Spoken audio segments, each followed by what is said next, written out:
Recognize the gentleman from California, Representative Obernolte. Thank you very much, Mr. Chairman. Secretary Raimondo, it's very nice to see you again. I'd like to continue the line of questioning from Representative Kelly about artificial intelligence. I know you and I share a recognition of the importance of that topic. As you know, I'm the chairman of the House Artificial Intelligence Task Force, and we have been working very diligently to try to put together a regulatory plan and framework for AI. And I know you've been working on this topic as well. Your budget requested $8.9 million for the Bureau of Industry and Security to implement mandatory reporting requirements under the Defense Production Act for domestic AI developers. And this is a topic that you and I have had a discussion of before. I don't want to talk about the reporting requirements because this is a debate that we're having within the task force, but I specifically want to ask about your invocation of the Defense Production Act as the authority to make these requirements, because as you know, the DPA was intended to be used in times of wartime to secure our procurement supply chains for munitions. And we seem to be far afield from that. We have no declarations of war, we've withdrawn from Afghanistan, and the producers that you're proposing to apply this requirement to have nothing to do with our defense supply chain. So how is the Defense Production Act an appropriate source of authority for the Department of Commerce to require this reporting? Yeah, so I've enjoyed working with you on AI, and there's a lot more for us to do. We think that whether it is legacy semiconductor chips, we're using the DPA for that, or AI or cloud infrastructure, it is national security. Yes, it's not tanks and missiles, but today, in the modern world, AI, semiconductors, data centers, satellites, this unmanned vehicles, drones, this is all technology. And when I think of protecting America, I don't just think of tanks and missiles and munitions. I think of this.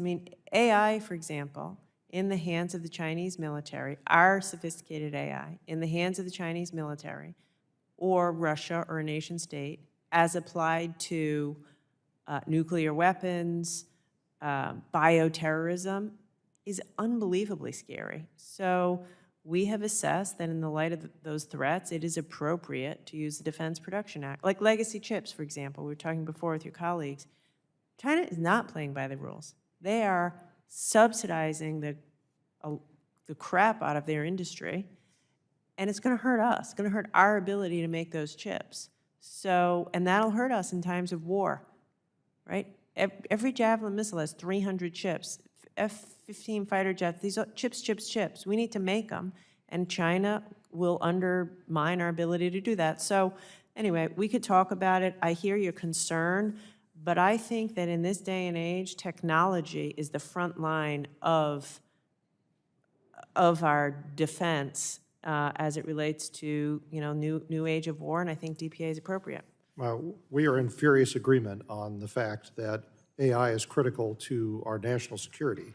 But what we disagree on is whether or not the Department of Commerce has the authority under the DPA to require this reporting. And we're on the same team about this. And let me tell you, we're going to get there. We're the AI task force, we're having our 9th hearing this week, ironically on the topic of transparency and privacy. So we're going to get there, but please let's continue to work as a team and not let this turn into a tug of war between the legislative branch and the executive branch. Yeah. Because this is part of a budget request. Now you're going to force us to put language in our appropriations to you that says you can't use this to do something that we don't think you have the authority to do. And I prefer not to go there. Yeah. One other thing I wanted to ask about is you are asking for funding to stand up the AI and Emerging Technologies Policy Lab at NTIA.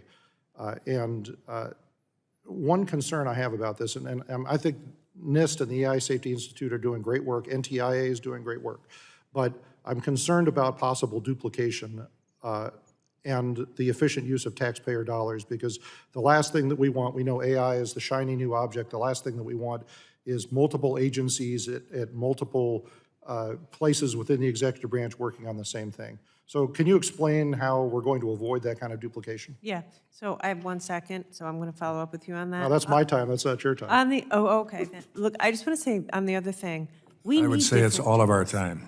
Okay, okay. I'll concede the Give point, me Mr. 10 Chairman. seconds, So 10 finish it seconds, quickly. 10 seconds. We need different tools. We need to modernize our tools at BIS. I'd be the first to work with you on that, right? That's why ICTS, codify it. So we'll follow up, because I don't want to fight about this. I agree with you, but you got to give us the tools to fight the fight.